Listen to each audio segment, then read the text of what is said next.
салом тамошобинони арҷманд, сархати хабарҳост аз студияи марказии радиои озодӣ дар Прага.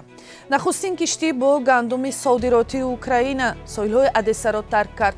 Дар Австралия донишманди тоҷик Абдусалом Одиназода эътироф кардааст, ки ба ташвиқи амалҳои террористӣ даст задааст. сар аз имрӯз ҳавопаймоҳои ширкати Сомонер аз хуҷанду душанбе ба шаҳрҳои Сургуту Новосибирски Русия парвозҳо анҷом медиҳанд. Ин ва дигар хабарҳо дар идомаи барнома. баъди гармиҳои шадиди 2 моҳи аввали тобистон дар даҳаи 2 моҳи август пешбинӣ мешавад, ки ҳарорати гармӣ дар саросари Тоҷикистон каме пасттар шуда, баъзе рӯзҳо боридани борон ҳам пешбинӣ мешавад. масъулини агентии обу ҳавошиносии Тоҷикистон дар пешбиниҳои вазъи обу ҳаво дар охирин моҳи тобистони имсол мегӯянд, агар дар тахминан нисфи аввали моҳ ҳарорати миёнаи ҳаво дар водиҳо шабона 25 ва рӯзона то 42 дараҷа гарм шавад, дар нимаи дуюм мутаносибан 19 ва 38 дараҷаро ташкил хоҳад дод ва ҳаво имрӯз 1 август дар аксар минтақаҳои Тоҷикистон бебориш боқӣ мемонад. дар Суғду Хатлон гармӣ то 37-38 дараҷа пешбинӣ мешавад, дар Душанбе то 35 ва дар Бадахшон то 33 дараҷа гарм пешбинӣ хоҳад шуд. субҳи имрӯз аввалин киштӣ бо гандуми украинӣ соҳилҳои Одессаро тарк кард. Ин хабар дар ҳоле нашр шуд, ки нирӯҳои русӣ бомбаборони самтҳои ҷанубии Украинаро идома доданд. вазорати дифои Туркия дар як изҳороти субҳи рӯзи душанбеаш гуфт, киштие бо номи Разони зери парчами кишвари Сиерра-Леоне субҳи барвақти имрӯз ба самти Лубнон шино мекунад. дар изҳорот инчунин гуфта шудааст, ки киштиҳои дигари гандум ҳам бар асоси машваратҳои пешин соҳилҳои Украинаро тарк мекунанд. рӯзи 22 июл Русия ва Украина таҳти назари Туркияву Созмони Милали Муттаҳид созише имзо карданд, ки бар асоси он аз 3 нуқтаи соҳилии Украинии Одесса, Черноморск ва Южный бояд содироти гандум шурӯъ шавад. баъди ҳуҷуми беасоси Русия ба Украина дар рӯзи 24 феврал роҳҳои содироти гандум аз Украина, ки яке аз содиркунандаҳои калонтарини гандум дар ҷаҳон ба шумор меравад, баста шуда буд ва ин ҳолат боиси эҷоди буҳрони ғизо дар ҷаҳон шуд. бинандагони муҳтарам, дар барномаи ахбори имрӯза дар бораи ҳаҷми нафақа дар Тоҷикистон суҳбат хоҳем кард. баъзе бознишастаҳо дар суҳбат бо радиои озодӣ гуфтанд, нафақаашон ба чанд кило орду 1 ва ё 2 зарфи хурди равған мерасаду халос. ба қавли ходимони агентии суғуртаи иҷтимоӣ ва нафақаи Тоҷикистон, нафақаи кормандони соҳаи бонкӣ аз ҳама бештар буда ба 15-20 ва ҳатто ба 30 000 сомонӣ ҳам баробар будааст. ин гузориш баъди тахминан 3 соат пешкаши шумо мешавад. ширкати ҳавоии Сомонер гуфт, сар аз имрӯз парвозҳояш дар самти Русия бештар мешавад.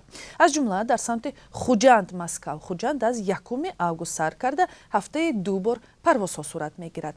ҳамин тавр ҳафтаи 2 бор мешавад аз Хуҷанд ба Сургут, аз Душанбе ба Самара, инчунин аз Душанбе ба Екатеринбург ва Новосибирск парвоз кард.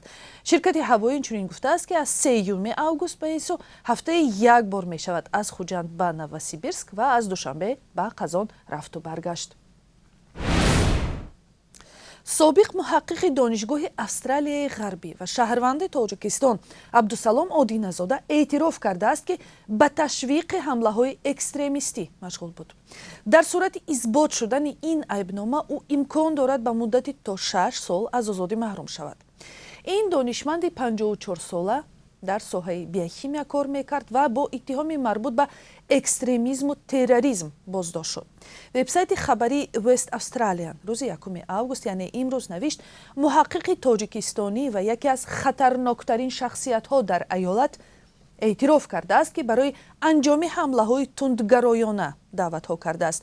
ба навиштаи ин манбаъ, Одиназода аз феврали соли 2020 ба хотири даъват ба хушунат дар шабакаҳои иҷтимоӣ мавриди таваҷҷуҳи сохторҳои тафтишотии Австралия қарор гирифт.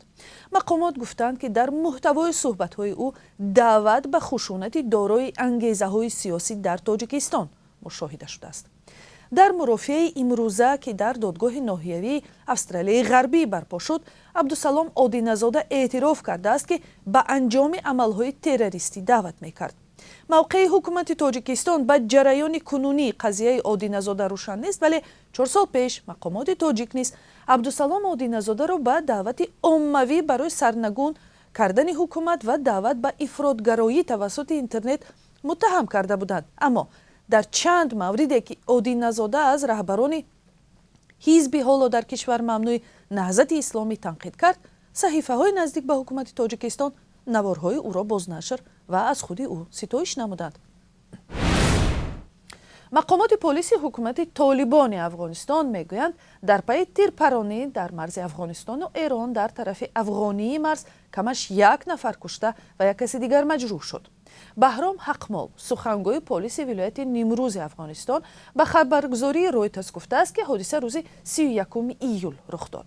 میثم برانزه، یک فرمانده منطقه هرمند ایران که با نیمروز افغانستان هم مرز است، به خبرگزاری نیمه رسمی فارس گفته است که از جانب ایران تلفات جانی نبوده است. هر یک از جانب‌ها طرف مقابل را مسئول تیرپرانی مینامد. به نوشته خبرگزاری تصنیم، تیرپرانی زمان آغاز یافت که طالبان کوشش کردند در منطقه بیرون از قلمرو افغانستان پرچم خود را بلند کنند. دو کشور 900 کیلومتر مرز مشترک دارند. ایران حکومت طالبان را به رسمیت نمی‌شناسد.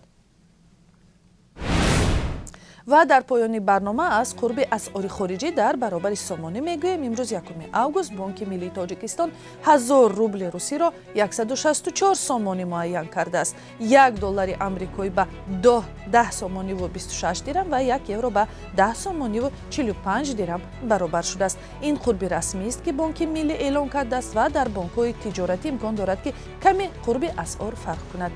تا این ساعت این خبرهای مهم بود. برای خبر و گزارش‌های بیشتر دعوت میکنیم بعد 3 ساعت برنامه‌های اخبار آزادی را پیگیری کنید. تشکر که تا این لحظه با ما بودید. سپاس از شما بیننده عزیز برای همراهی.